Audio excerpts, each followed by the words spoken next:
10, 9, 8, 7, 6, 5, 4, 3, 2, 1, 0। मैंने पिछली क्लास में 11.3 के कुछ प्रश्न किए थे। आज आगे और प्रश्न करते हैं। देखिए, कल इसके बाद में अपन 6 तक प्रश्न कर लिए थे कि छठे के बाद में 7वां प्रश्न। 7वां मेरे हिसाब से सभी के हो गया होगा। 7वें के बाद में 8वां, बिल्कुल ये 7वां 8वां लगभग तरीका सेम ही लगता है, ठीक है ना। तो अब मैं इसके बाद में 9वां प्रश्न आपको करवाना है। हो गया, तो ठीक है भाई। अब सीधा कौन से प्रश्न पर बढ़ते हैं अपन? 10वें प्रश्न पर। देखिए भाई, 10वां प्रश्न अभी तक जो किए उनसे थोड़ा अलग प्रश्न है, तो 10वें को एक बार मैं आपको बता देता हूँ। देखो क्या करना है इसमें कि 90 सेंटीमीटर की लंबाई वाली एक लड़की बल्ब लगे खंभे के आधार से परे मतलब दूर 1.2 मीटर प्रति सेकंड की चाल से चल रही है। यानी एक लड़की है जो खंभे से दूर जा रही है और उसकी चाल कितनी है? 1.2 मीटर प्रति सेकंड, यानी वो 1 सेकंड में 1.2 मीटर चलती है। यदि बल्ब भूमि से कितनी ऊंचाई पर है? 3.6 मीटर की ऊंचाई पर हो तो 4 सेकंड के बाद में लड़की की छाया कितने मीटर होगी? यानी अब आपको ये बोला है कि लड़की जो है 1.2 मीटर प्रति सेकंड की अगर चाल से जाती है तो 4 सेकंड बाद वो कहीं ना कहीं जाके रुकती है। अब वहाँ रुकेगी तब लड़की की छाया की लंबाई क्या होगी? तो अब अपने को लड़की की छाया की लंबाई ज्ञात करनी है। देखो भाई, वापस एक बार इस प्रश्न में जो दे रखा है वो मैं एक बार लिखता हूँ, ठीक है। आपको बोला है 90 सेंटीमीटर लंबाई वाली लड़की। आपको लड़की की लंबाई कितनी दे रखी है? आपको दे रखा है भाई लड़की की लंबाई है 90 सेंटीमीटर। आपने भी लिख दिया कि भाई ये कितनी है, लड़की 90 सेंटीमीटर की है। फिर आपको बोला है कि लड़की खंबे के आधार से 1.2 मीटर प्रति सेकंड की चाल से चल रही है। अब देखो भाई लड़की की चाल कितनी है? लड़की की चाल है 1.2 मीटर प्रति सेकंड, यानी वो 1 सेकंड में 1.2 मीटर चलती है, ठीक है। आपको ये इसका मतलब होता है। फिर बोला है कि यदि बल्ब की भूमि से ऊंचाई कितनी है? देखो भाई, बल्ब की भूमि से ऊंचाई, अरे भाई बल्ब भूमि से ऊंचाई मतलब आपको खंबे की ऊंचाई दे रखी है, ठीक है भाई। खंबे की ऊंचाई कितनी है? 3.6 मीटर। तो पहला काम आपको क्या करना है, जो चीज़ें दे रखी है उन सभी को लिखना है। उसके बाद में बोला है कि लड़की 4 सेकंड के बाद में, मतलब कि 4 सेकंड के बाद में लड़की की छाया कितनी लंबी होगी, अपने को निकालना है 4 सेकंड बाद में। तो देखिए भाई, आप मेरी बातों को सही से समझिएगा।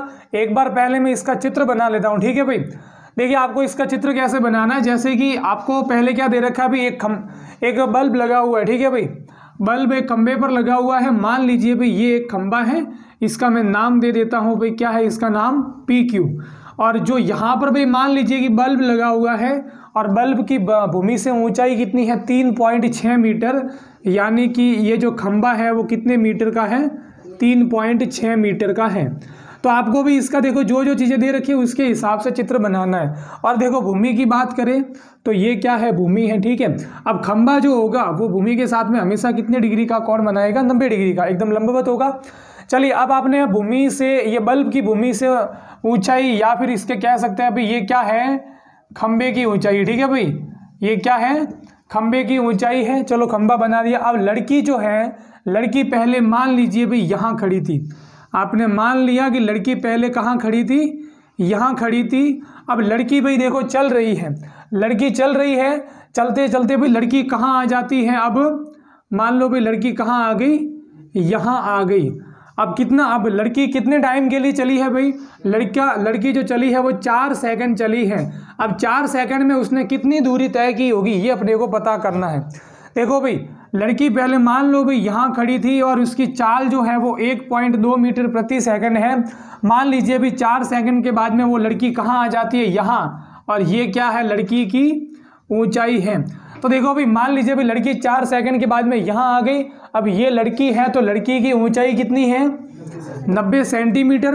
देखो भाई, अब एक बात देखिएगा, यहाँ चाल दे रखी है मीटर वाले में और खंबे की ऊंचाई भी मीटर में है। तो क्या कर लो भी, इसको भी मीटर में बदल दीजिए। और सेंटीमीटर को जब भी मीटर में बदलना होता है तो क्या करते हैं? 100 का भाग देते हैं, ठीक है। जीरो से जीरो कट जाएगा। देखो भाई अब बटे में एक जीरो बचा है, तो पीछे से एक अंक के बाद पॉइंट, यानी क्या हो जाएगा 0.9 मीटर।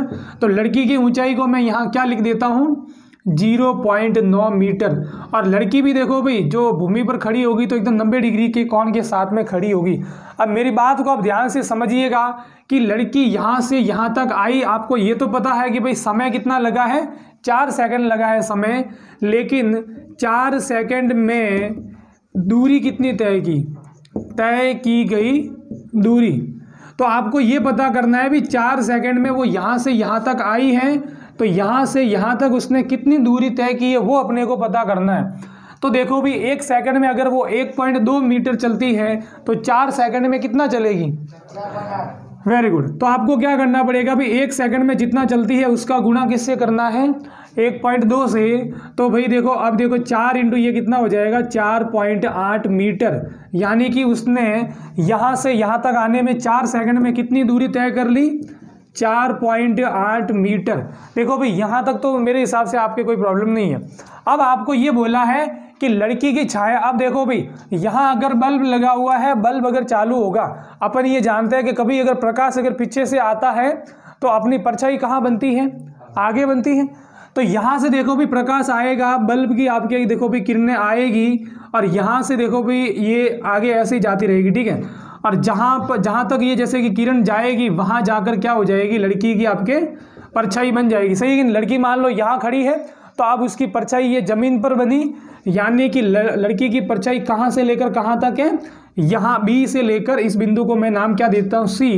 तो बी से लेकर सी तक जो आपको ये भाग दिख रहा है, ये लड़की खड़ी है, लड़की की ये जमीन पर परछाई बन गई।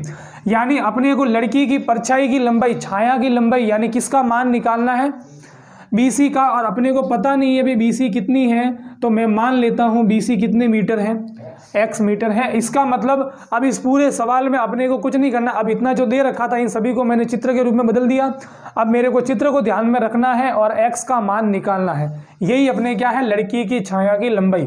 तो आप लिख दीजिए माना लड़की की छाया की लंबाई कितनी है, माना ये छाया की लंबाई अपन ने कितनी मानी है x मीटर, ठीक है भाई। अब x का मान ज्ञात करेंगे अपने को आंसर मिल जाएगा।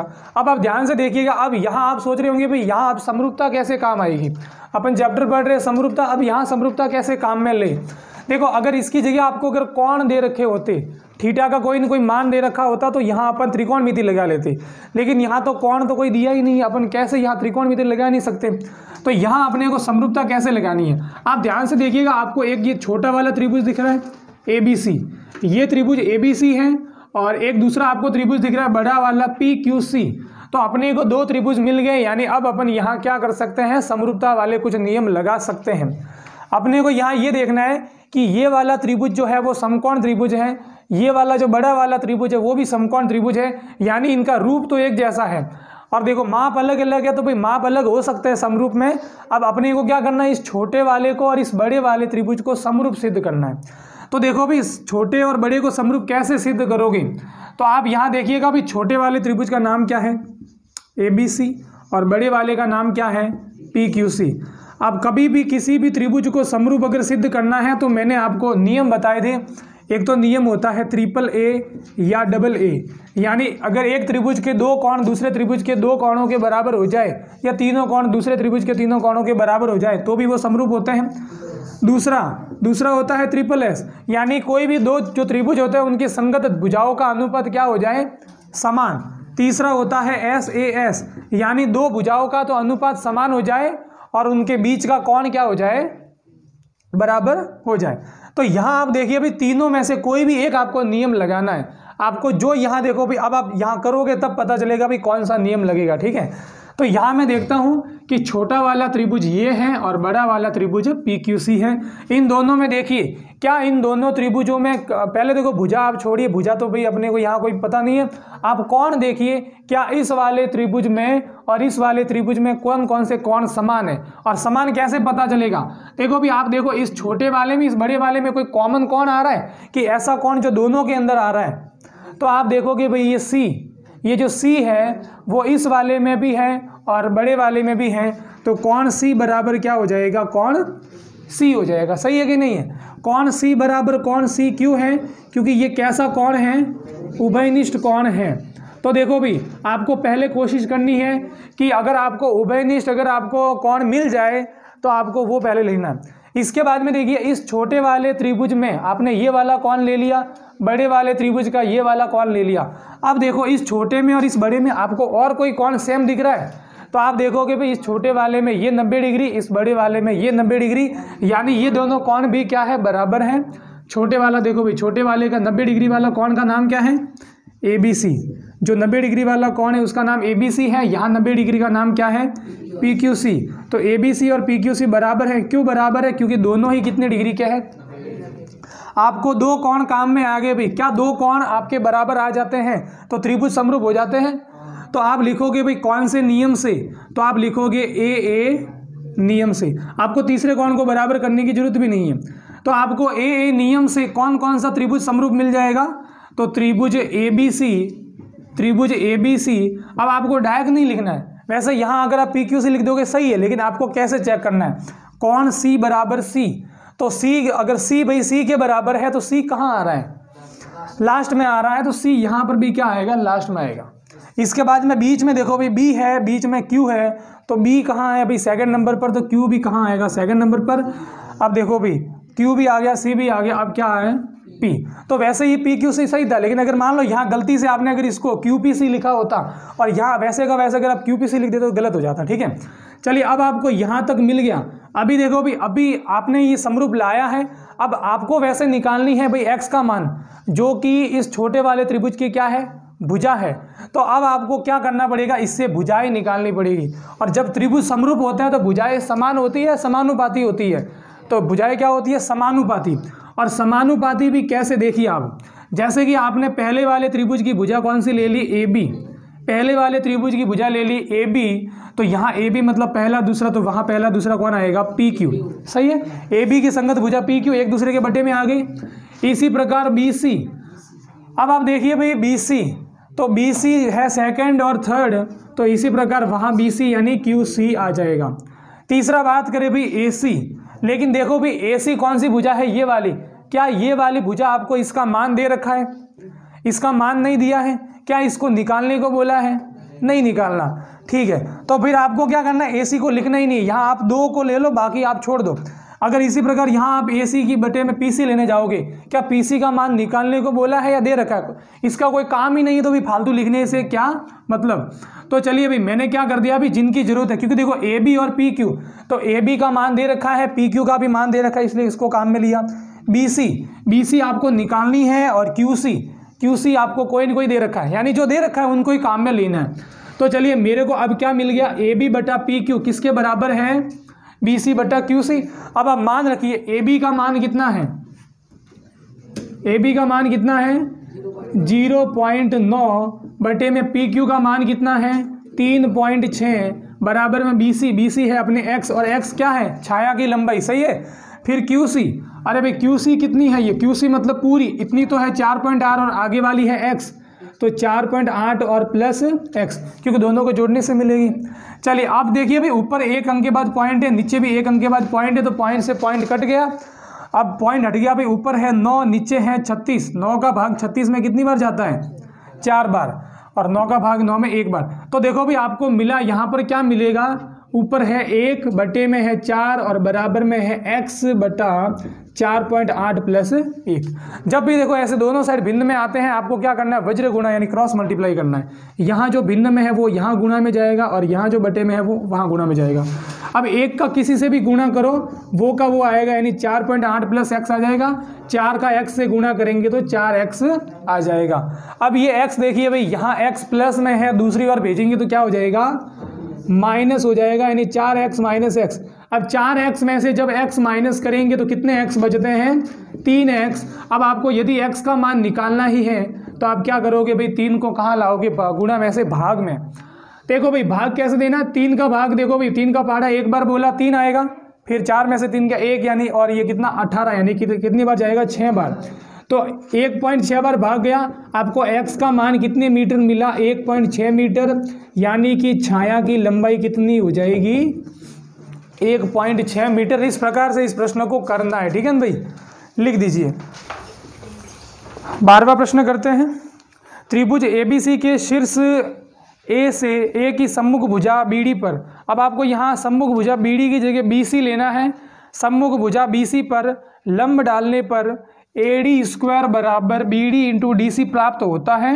तो सिद्ध कीजिए कि त्रिभुज ABC एक समकोण त्रिभुज है। यानी अपने को यहाँ दे रखा है कि एक जो देखो भाई, जैसे इसका चित्र बना लेते हैं ताकि अपने को भी आराम से यहाँ पता चल जाए। आपको बोला है कि एक त्रिभुज है ABC, तो आपने एक त्रिभुज कौन सा बना दिया, ABC बना दिया। अब त्रिभुज ABC में देखो भी आपको बोला है, प्रश्न को ध्यान से देखिएगा कि A की सम्मुख भुजा पर लंब डाला जाता है। प्रश्न में अपने को A की सम्मुख भुजा देखो यहाँ चित्र में कौन सी दिख रही है, BC, यानी A की सम्मुख भुजा BC होती है, ना कि BD होती है। तो BD को आपको सही करके क्या करना है, BC। तो आपके A जो है वहाँ से एक लंब डाला जाता है और वो लंब है सामने वाली भुजा किस पर गिरता है, BC पर। और जो लंब है मान लीजिए भाई कौन से बिंदु पर आपके आता है, D बिंदु पर। तो ये लंब कौन सा हो जाएगा, AD। तो AD किसके ऊपर लंब हो गया, BC के ऊपर। अब आपको एक तो ये दे रखा है कि भाई AD BC के ऊपर लंबवत है, और दूसरा AD का जो स्क्वायर है वो BD इंटू DC के बराबर है। AD का स्क्वायर जो है वो किसके बराबर है, BD इंटू DC के बराबर है। ये दो चीज़ें अपने को दे रखी है। अब सिद्ध करना है कि त्रिभुज ABC समकोण त्रिभुज है। समकोण त्रिभुज क्या होता है, जिसका कोई एक ना एक कोण क्या होता है, 90 डिग्री होता है। कोई भी एक कोण अगर आपको 90 डिग्री मिल जाए तो आप कह सकते हो कि ये जो त्रिभुज ABC आपको ये जो पूरा वाला त्रिभुज दिख रहा है वो कौन सा है, समकोण त्रिभुज है। तो इसको देखो भाई कैसे सिद्ध करना है, तो वो उत्पत्ति के अंदर करते हैं। एकदम इजी प्रश्न है भाई, आप ध्यान से देखिएगा कैसे इसको करना है। सबसे पहले भाई चूंकि आपको क्या दे रखा है कि AD² जो है वो BD इंटू DC के क्या है, BD इंटू DC के बराबर है। आप यहाँ दोनों त्रिभुजों को देखिए। आपको भाई समरूपता अगर जैसे काम में लेनी है तो दो त्रिभुज देखने पड़ेंगे, एक ये वाला त्रिभुज लेफ्ट साइड वाला, एक राइट साइड वाला, ठीक है। इन दोनों त्रिभुजों को ध्यान से देखिएगा भाई। अब इसमें आपको जो ये दे रखा है कि AD बराबर AD² बराबर BD इंटू DC, इसको पहले आप कैसे चेंज करोगे, AD का स्क्वायर मतलब कितनी बार गुणा, 2 बार गुणा। तो मैंने इसको AD इंटू AD लिख दिया और बराबर में तो दे रखा है BD इंटू DC। अब आप देखिएगा ये जो दो है इन दोनों में से एक को दूसरी ओर भेजना है, और ये जो दोनों है इन दोनों में से एक को यहाँ लाना है। तो कैसे करना, देखो भाई इस एक AD को यहीं रखा, मैंने AD को यहीं रखा, यहाँ से किसको भी लाया, DC को। DC यहाँ गुणा में था तो कहाँ आ जाएगा, भाग में आ जाएगा। वैसे आप किसी को भी ला सकते हो, BD को भी ला सकते हो, DC को भी। मैंने यहाँ किसको लाया, जैसे कि DC को लाया। अब DC को लाया तो वहाँ पहले से कौन है, BD है, और यहाँ से जो एक AD था वो कहाँ जाएगा, वापस दूसरी ओर भाग में जाएगा।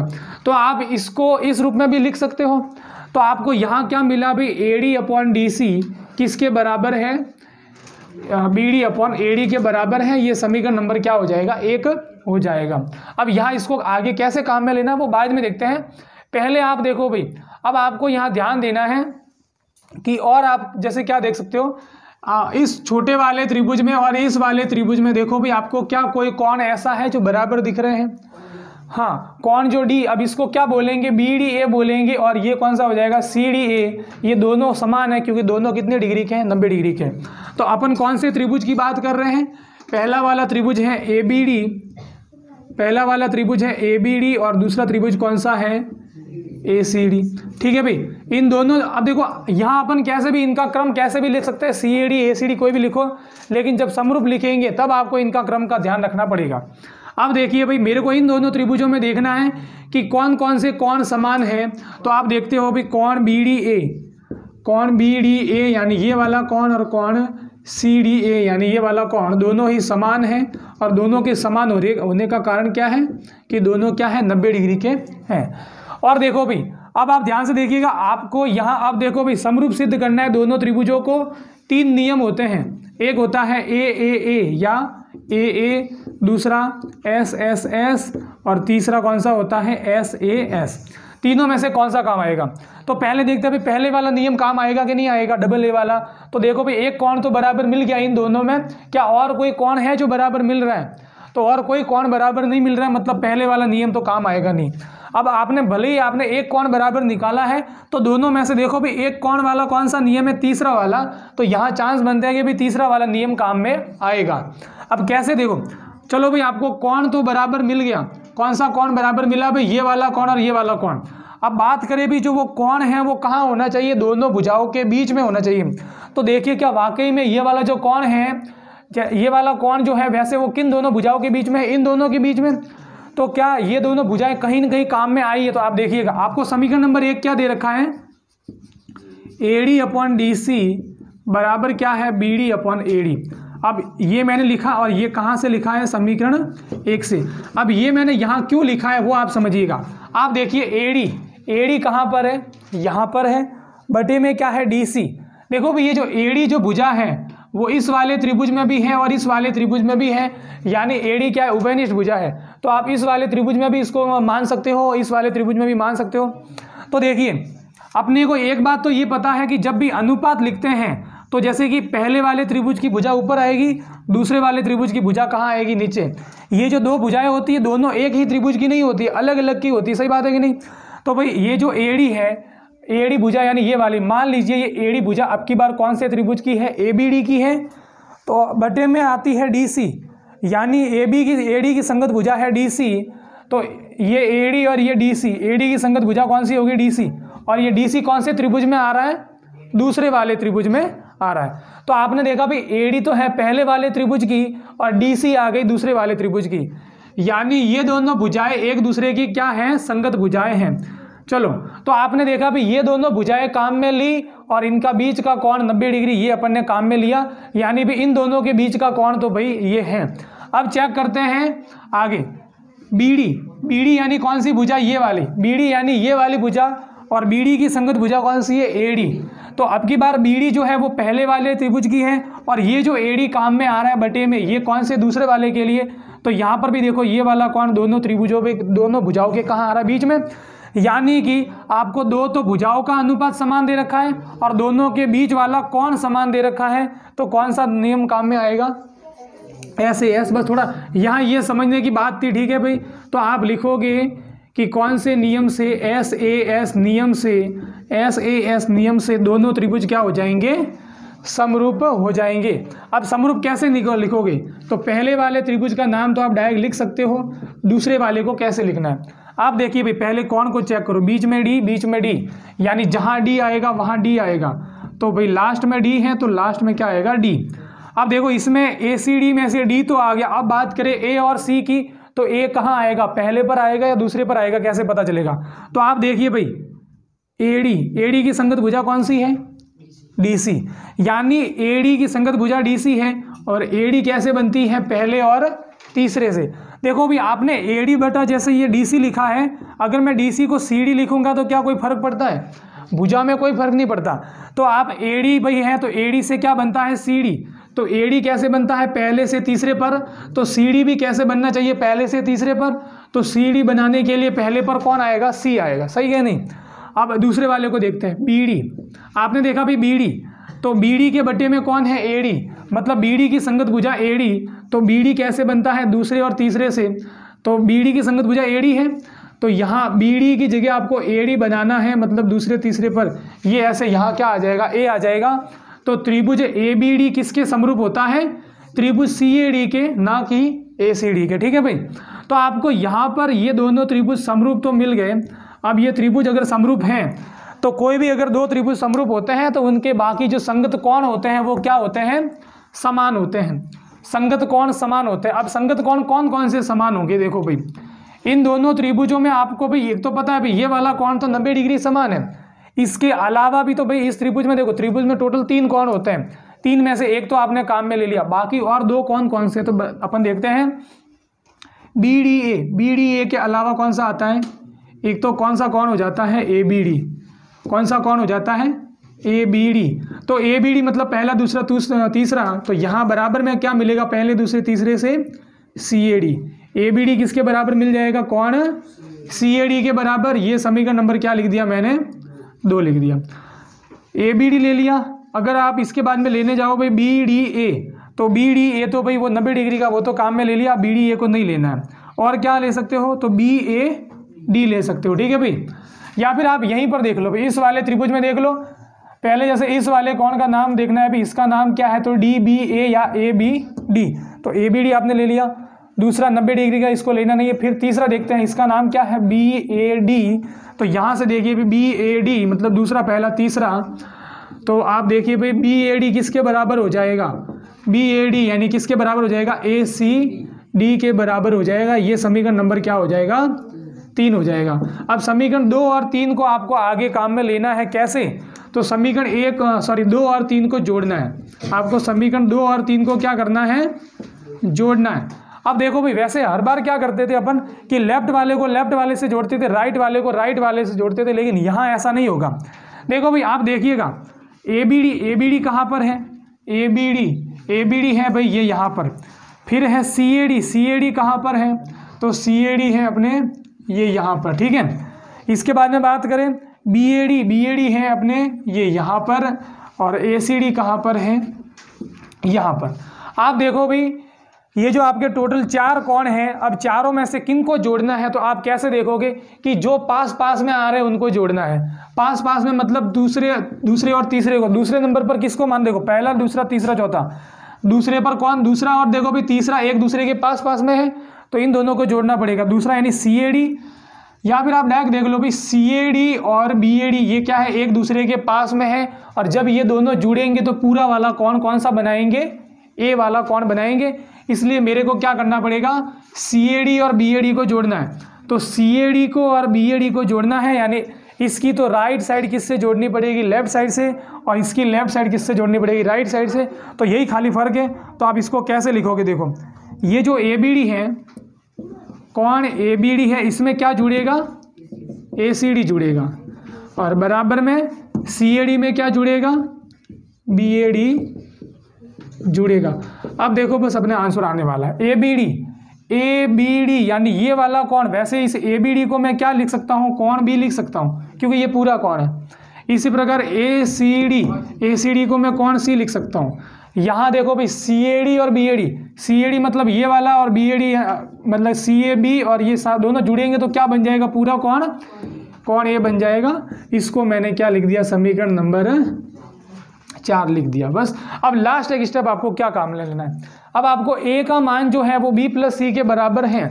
अब आपको एक बात ये पता है कि त्रिभुज जो ए बी सी है उसमें तीनों कोणों का योग हमेशा कितनी डिग्री होता है, त्रिभुज में तीनों कोणों का योग कितनी डिग्री होता है, 180 डिग्री। यानी कोण ए प्लस कोण बी प्लस कोण सी कितने डिग्री का होता है, हमेशा 180 का होता है। और आपको भी समीकरण 4 से क्या मिल रहा है कि बी प्लस सी तो किसके बराबर है, ए के बराबर है। तो मैं बी प्लस सी की जगह क्या लिख सकता हूँ, कोण ए, और बराबर में 180 है। कारण लिखना चाहो तो भी लिख सकते हो समीकरण नंबर 4 से। अब कोण ए प्लस कोण ए, कितने कोण ए, 2 कोण ए, और बराबर में 180, 2 जाएगा भाई भाग में, तो कितनी बार भाग जाएगा, 90 बार, 90 डिग्री। तो आपको एक इस त्रिभुज का जो कोण ए है वो 90 डिग्री मिल रहा है, मतलब एक कोण 90 डिग्री, इसका मतलब वो त्रिभुज कैसा है, समकोण त्रिभुज है। इस प्रकार इसको सिद्ध करना है। तो ये प्रश्न करने के बाद देखिएगा, आपके जो प्रश्न 11वां प्रश्न है वो एक बार बोर्ड एग्जाम में पूछा गया है। तो इसको करने का तरीका 11वें या 10वें के जैसा ही है, इसलिए एक बार इसको ट्राई कीजिएगा, और बोर्ड एग्जाम में इसको पूछा भी गया है। इसके बाद में आपके जो एग्जाम्पल नंबर 3 और एग्जाम्पल नंबर 4 है वो भी बोर्ड एग्जाम में पूछे गए हैं। एग्जाम्पल नंबर 3 और एग्जाम्पल नंबर 4 यानी कहाँ एग्जाम वो 11.3 से पहले, इस प्रश्नमाला से पहले आपको तीसरा और चौथा उदाहरण दे रखा है, उन सभी को करना है। और बाकी इसके 11.3 के जो भी 2-3 प्रश्न बचे हैं उनको अपन अगली क्लास में करेंगे, और फिर अपने ये चैप्टर हो जाएगा कंप्लीट। धन्यवाद।